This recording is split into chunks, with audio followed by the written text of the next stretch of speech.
Vaikom government boys higher secondary സ്കൂളിന് SSLC plus 2 പരീക്ഷകളിൽ 100% വിജയം സമ്മാനിച്ച വിദ്യാർത്ഥികളെയും അധ്യാപകരെയും അനുമോദിച്ചു. രാവിലെ സ്കൂൾ ഹാളിൽ നടന്ന ചടങ്ങ് നഗരസഭാ ചെയർപേഴ്സൺ ശ്രീമതി പ്രീത രാജേഷ് ഉദ്ഘാടനം ചെയ്തു. ഒരു നൂറ്റാണ്ടിലേറെ പാരമ്പര്യമുള്ള Vaikom government boys higher secondary school എന്ന Thekkenada government higher secondary school നിരവധി തലമുറകൾക്കാണ് വെളിച്ചം പകർന്നു നൽകി വരുന്നത്.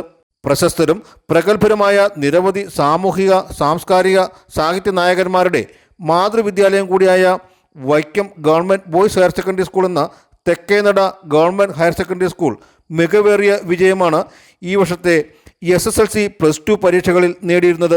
ഈ വിജയം സ്കൂളിന് സമ്മാനിച്ച വിദ്യാർത്ഥികളെയും അധ്യാപകരെയും അവാർഡുകൾ നൽകി അനുമോദിക്കുന്ന ചടങ്ങ് രാവിലെ സ്കൂൾ ഹാളിൽ ബഹുമാനപ്പെട്ട നഗരസഭാ ചെയർപേഴ്സൺ ശ്രീമതി പ്രീത രാജേഷ് ഉദ്ഘാടനം ചെയ്തു. 4 സെക്കൻഡിനുള്ളിൽ പെട്ടെന്ന് ഒരു കാര്യം പറഞ്ഞു, പിള്ളേർ പെട്ടെന്ന് ആരും ചാടിയെഴുന്നേക്കത്തില്ല, എല്ലാവരും മടിയല്ലേ ഉള്ളിലേക്ക് വരും.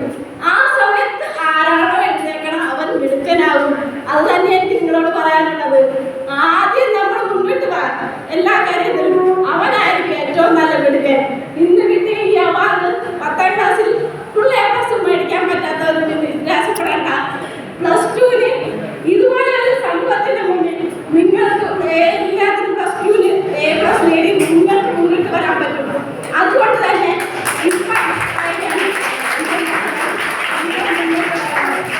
ശ്രീ P. രാജഗോപാൽ, S. തങ്കപ്പൻ, കല്ലറ TR വിശംബരൻ എന്നിവരുടെ സ്മരണയ്ക്കായി വിദ്യാഭ്യാസ അവാർഡുകൾ യോഗത്തിൽ വിതരണം ചെയ്തു. ശ്രീ KP ഹരി, ശ്രീമതി ആശാ ജോസ്, ശ്രീമതി സിന്ധു N, ശ്രീമതി സജിക കൃഷ്ണൻ തുടങ്ങിയവർ ആശംസകൾ നേർന്നുകൊണ്ട് സംസാരിച്ചു. ശ്രീമതി സജിത മനോജ് അധ്യക്ഷത വഹിച്ച യോഗത്തിൽ ശ്രീ TG പ്രേംദാസ് സ്വാഗതവും ശ്രീമതി സിനിമോൾ T കൃതജ്ഞതയും പറഞ്ഞു.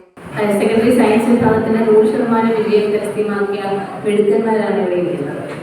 അതുപോലെ SSLCക്ക് 100% വിജയം കരസ്ഥമാക്കിയിട്ടുണ്ട്. 13 A+ഓടുകൂടി ഹയർ സെക്കൻഡറിയിൽ സയൻസ് വിഭാഗത്തിൽ ഒരു A+, ഹ്യൂമാനിറ്റീസിലും അതുപോലെ തന്നെ നല്ല വിജയം കരസ്ഥമാക്കാൻ നമ്മുടെ കുട്ടികൾക്കായിട്ടുണ്ട്.